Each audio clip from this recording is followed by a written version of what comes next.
आदरणीय अध्यक्ष जी, हमारे लोकसभा क्षेत्र अलीगढ़ से प्रत्याशी जानीराम जी और हमारे बीच में अभी अभी आए हमारे संगठन के पुराने साथी हुकुम सिंह जी और हमारे संगठन के पदाधिकारीगण, हमारे सम्माननीय बुजुर्ग, बच्चे एवं नौजवान साथियों, हो गई है पीर पर्वत सी, हो गई है पीर पर्वत सी पिघलनी चाहिए, अब हिमालय से कोई गंगा निकलनी चाहिए। हो गई है पीर पर्वत सी पिघलनी चाहिए, अब हिमालय से कोई गंगा निकलनी चाहिए।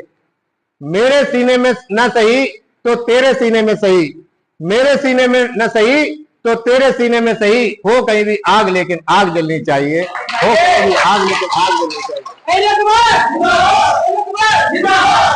साथियों, जब हम किसी समाज की समृद्धि का आकलन करते हैं, उसके विकास का आकलन करते हैं, तो तीन चीजें मुख्य रूप से आती हैं।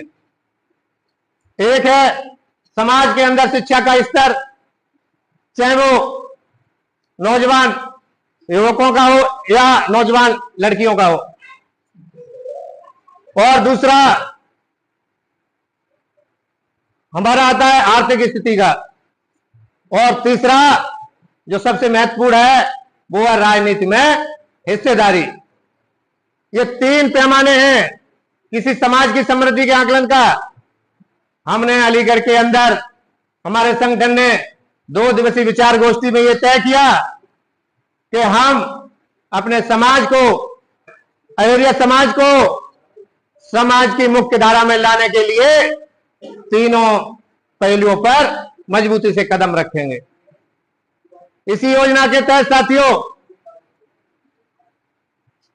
हमारे समाज के अंदर आप देखते हैं कोई भी बड़ा लीडर हमारे समाज के अंदर नहीं है। ऐसी बात नहीं है कि हमारे समाज के अंदर से साथी प्रयास नहीं करते हैं पार्टियों में। बहुत सारे साथी अलग अलग पार्टियों में प्रयास करते हैं, लेकिन उनको 2 साल 3 साल पहले भरोसा दे दिया जाता है कि जाइए आप तैयारी करिए और आपको अगली बार टिकट, इस बार टिकट आपको ही मिलेगी। लेकिन साथियों, जब समय आता है तो पता चलता है कि पार्टी ने टिकट तो किसी और को दे दी। ऐसा होता है हमारे साथियों के साथ। मैं नाम गिनाने लग जाऊं तो दर्जन से ज्यादा इस तरह के लोग हैं जो पार्टियों में लाखों रुपए अपना खर्च कर चुके हैं, लेकिन उनको सम्मानजनक जगह नहीं मिलती। अब पार्टियों के पास बहुत सारे पद होते हैं। अब तो वो मंडल कमेटी होती है, ग्राम बूथ कमेटी होती है, फिर पता नहीं कौन कौन सी कमेटियां, उसमें से कोई एक सा पद किसी को, और अब एक और निकालना है, ये दलित वो बना देते हैं, दलित परिषद अध्यक्ष, एससी मोर्चा। अरे भाई क्या है ये? जब तक आप हमारे समाज के किसी भी हमारे साथी को चुनाव में टिकट नहीं देंगे, हम कैसे मानेंगे आप हमको हिस्सेदारी दे रहे हैं? अरे आप गुमराह करना बंद करिए। अब हमारे समाज में भी हमारे साथी हुकुम सिंह जैसे, हमारे साथी मनोज जैसे, हमारे साथी लोकेश जैसे पढ़े लिखे नौजवान निकल के आ रहे हैं। अब ये आपसे जवाब मांगेंगे कि आपने अब तक गुमराह किया है समाज को, अब आगे हमारा समाज गुमराह होने वाला नहीं है। इसी योजना के तहत हमारे संगठन ने तय किया कि जहां से भी संभव होगा हम ज्यादा से ज्यादा संख्या में अपने प्रत्याशी उतारने की कोशिश करेंगे। साथियों, हमारा समाज, हम लोग जानते हैं ज्यादा पैसा नहीं है लोगों के पास। हमने कहा हम खाना अपने घर से खाएंगे, अपनी गाड़ियां, अपनी रिश्तेदारों की अपनी गाड़ियां चलाएंगे और केवल डीजल का इंतजाम करके हम चुनाव लड़ेंगे, लेकिन हम अपने समाज का वोट एकजुट करके रहेंगे। इसी योजना के तहत हम लोगों ने 6 जगह से कोशिश किया, लेकिन दुर्भाग्य इस निकम्मी सरकार ने हमारा बुलंदशहर पे पर्चा कैंसिल करवा दिया और हमारा एक साथी वहां दबाव डाल के वो बैठ गया, वो नहीं लड़ पाया। अभी हमारे 4 जगह से पर्चे भर चुके हैं और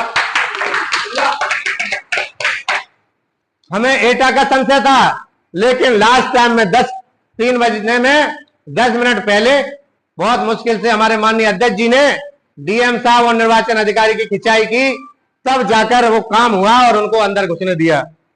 तो साथियों, ये एक ऐतिहासिक समय है हमारे समाज के लिए कि हमारे समाज ने लोकसभा के चुनाव में एक साथ 4 प्रत्याशी उतारे। ये हारने और जीतने की लड़ाई नहीं है, हम भी जानते हैं कि हम हार रहे हैं, लेकिन इस हार में भी हमारी जीत है। और ये जीत को और मजबूत करने के लिए हमें अपना एक एक वोट साथियों अपने प्रत्याशियों को डालना है, तभी हमारी ये जीत और मजबूत होगी। और आप निश्चित मानिए, इस बार हम हारने के लिए लड़ रहे हैं, लेकिन 2027 के अंदर हम आज कह के जा रहे हैं, गारंटी के साथ आपके समाज के बीच से आपके भाई विधानसभा लखनऊ में जरूर जाएंगे। ये जो पार्टियां हैं, ये आपके जो नेतृत्वकारी साथी बैठे हैं, माननीय अध्यक्ष जी और माननीय हमारे रतनलाल जी, इन साथियों के पास आएंगे वो लोग, वो कहेंगे हम आपको 2 टिकट 4 टिकट दे रहे हैं, पूरे उत्तर प्रदेश में आपका 25 लाख वोट है और वो 25 लाख वोट हमें ट्रांसफर करिए। साथियों, आपको समझना चाहिए, जब राजनीतिक पार्टियां, जब कोई दल आपस में समझौते करते हैं तो केवल सीट पे बात नहीं होती है, वहां ये भी बात होती है कि अब जो भर्ती निकलेगी तो हमारे समाज के कितने बच्चे उसमें भर्ती होंगे। संगठन में बहुत बुद्धिजीवी लोग हैं, आप यकीन मानिए, अगर आप लोगों ने मजबूती से साथ दिया तो ये जो हमारी संघर्ष की धार है और ज्यादा तेज होगी और हर एक मुद्दे पर, हर एक पहलू पर हम अपना अधिकार मांगेंगे और मांगेंगे ही नहीं साथियों, आपने अगर साथ दिया तो गारंटी के साथ हम छीन लेंगे। साथियों, बातें बहुत कुछ है कहने के लिए, बातें क्या, ये तो हमारा दुख है, हमारा दर्द है और ये दर्द हमारा उभर कर आता है। जब हम बोलते हैं तो हमारा शरीर का रुआ रुआ खड़ा होता है। क्यों? क्योंकि ये हमारे अंदर का दुख है। 70 साल से, आजादी से आज तक हम लोग इसको झेलते, छोटी सी समस्या हमारी, अरे हम क्या मांग रहे हैं आपसे, हमने क्या मांग लिया? हमने केवल ये मांगा हमारी जाति को सूचीबद्ध कर दो, हमारे बच्चों का भविष्य खराब मत करिए, आपने वो नहीं किया। और हमारे लिए कोई सगा नहीं है, चाहे वो कांग्रेस पार्टी हो, चाहे वो बीजेपी हो, चाहे वो बसपा हो, चाहे सपा हो, हमारे लिए सब बराबर है। और निश्चित मानिए, हम चुनाव के बाद अगर कहीं से सीट भी मिलती है तो हम सारी शर्तों के साथ, समाज के सामने सारी बातें रखने के बाद ही, आप लोगों के सामने सारी बातें रखने के बाद ही कोई बात आगे बढ़ेगी। अकेले में कोई बात नहीं की जाएगी और न चुनाव से 2 दिन पहले आपको ये बताया जाएगा कि वोट अब ट्रांसफर कर दो।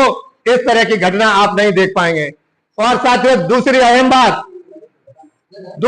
बात कि हमारे साथियों के मन में ये सवाल है और हमारे समाज के बीच से हमारे जो भाई हैं, हमारा जो अपना खून है, वो लोग दूसरी पार्टियों में जो काम कर रहे हैं वो गलत तरह से अफवाह फैला रहे हैं कि ये लोग दूसरे पार्टियों के लिए काम कर रहे हैं। साथियों, सावधान रहने की जरूरत है ऐसे लोगों से।